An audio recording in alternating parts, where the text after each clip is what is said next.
ST SC को संवैधानिक प्रावधान के अनुरूप आरक्षण देना चाहती हैं या आरक्षण के नाम पर एसटी एससी को ही आपस में लड़ाना चाहती है। अभी जो खेल चल रहा है उस हिसाब से तो सरकार एसटी एससी को आपस में लड़ाना ही चाहती है। सच में लाभ देना चाहती है तो क्षेत्रीय आधार पर प्रशासनिक सेवाओं में आरक्षण का बंटवारा करे।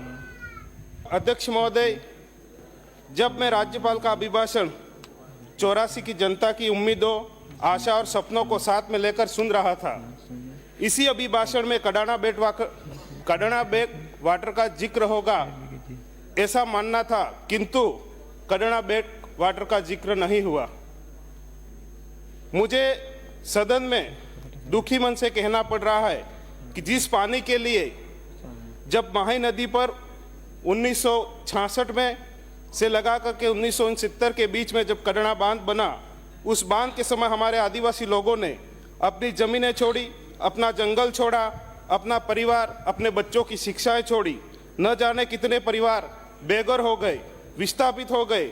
इसमें से कुछ एक को जमीनें और मुआवजा मिला और कुछ एक को मुआवजा और जमीनें नहीं मिली।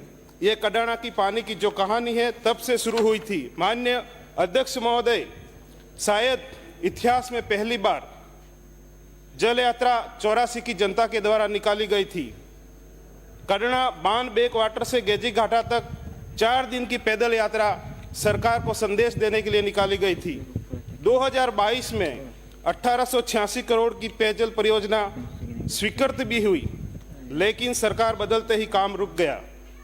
वर्तमान सरकार से मांग है कि सच में आप विकास की बात करते हो तो उस परियोजना की वर्तमान लागत के हिसाब से राशि बढ़ा करके जल्दी ही इस पेयजल परियोजना को स्वीकृत करावे। महोदय जी, 1966 में माही कडाना बांध बनाने से डूंगरपुर के 4000 आदिवासी परिवार व बांसवाड़ा के 6000 आदिवासी परिवारों को विस्थापित किया गया, जिसमें कई परिवार आज भी दर दर की ठोकरें खा रहे हैं। आज उनके ही बच्चे पानी के लिए तरस रहे हैं। मैं सरकार से मांग करता हूं कि इस परियोजना को जल्द से जल्द पूरी करें। आरक्षण की जब बात आती है तो मैं सरकार से कहना चाह रहा हूं कि वे स्पष्ट करें, एसटी एससी को संवैधानिक प्रावधान के अनुरूप आरक्षण देना चाहती हैं या आरक्षण के नाम पर एसटी एससी को ही आपस में लड़ाना चाहती है। अभी जो खेल चल रहा है उस हिसाब से तो सरकार एसटी एससी को आपस में लड़ाना ही चाहती है। सच में लाभ देना चाहती है तो क्षेत्रीय आधार पर प्रशासनिक सेवाओं में आरक्षण का बंटवारा करे। 10 से 15 सालों से एसटी एससी का बैकलॉग था, उसे बढ़ने की बजाय खत्म कर दिया गया और अब पिछले 2 सालों से रिक्त एसटी एससी के पदों को सामान्य से भरने की बात हो रही है। एक तरफ सरकार ने एसटी एससी के लिए 35% व 40% की बाध्यता रखी है, फिर कमजोर वर्ग का बच्चा कैसे पात्र होगा? बाध्यता रखनी हो तो आदिवासी क्षेत्रों में जितने शिक्षकों के रिक्त पद है वो सारे भर दो और टीआरडी फंड से ब्लॉक जिला स्तर पर निःशुल्क कोचिंग सेंटर खोले जाए ताकि आदिवासी बच्चे भी मेरिट कैसे टॉप करते हैं वो भी देखते जाओ। अध्यक्ष महोदय, अभी प्राचार्य डीपीसी में वरिष्ठता को भी दरकिनार किया गया। आरक्षित वर्ग के वरिष्ठ अभ्यर्थियों को के स्थान पर सामान्य वर्ग के कनिष्ठ अभ्यर्थियों का चयन किया गया।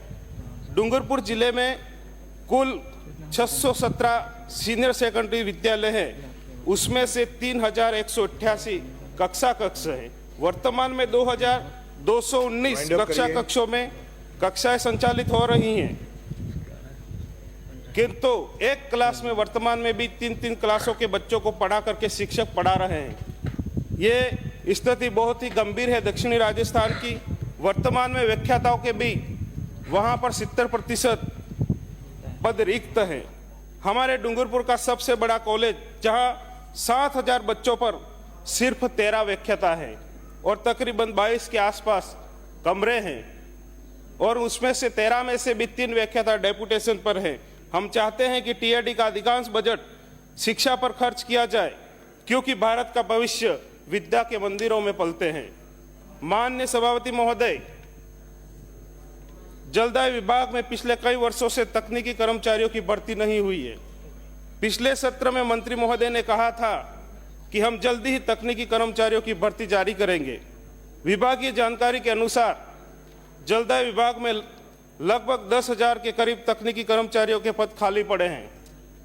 एक तरफ सरकार जल योजना डॉक्टर मिशन ऋतु की भानावत तारीफ कर रही है, शुरू करते हैं। बताएं माननीय सदस्य, बिना तकनीकी माननीय कर्मचारियों सदस्य। का सफलतापूर्वक सही आपका 4 मिनट के 6